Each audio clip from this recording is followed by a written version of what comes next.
Ty brďo, normálne chcú donútiť generálneho prokurátora, aby porušil zákon. Skupina európskych agentov ruskej organizácie Raciers, ktorí sa maskujú ako investigatívni novinári, začali vyliezať a ukazovať svoju pravú tvár.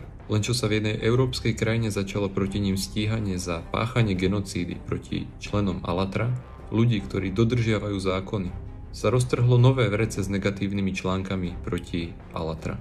Aktivovala sa celá sieť antikultistov a šíria tie isté blúdy z jedného webu na druhý, ako cez kopírku. A práve teraz sa snažia ovplyvniť generálneho prokurátora, aby zastavil toto stíhanie proti antikultistom, zneužil svoju funkciu a v podstate išiel proti európskej rezolúcii PACE, ktorá zakazuje ruskú propagandu v Európe. Čo myslíte, ako sa tento generálny prokurátor zachová? Postaví sa za demokraciu a ľudí nielen vo svojej krajine, alebo podľahne nátlaku tejto nacistickej skupiny, ktorá sa snaží zaviesť diktatúru. Prijímajú sa stávky.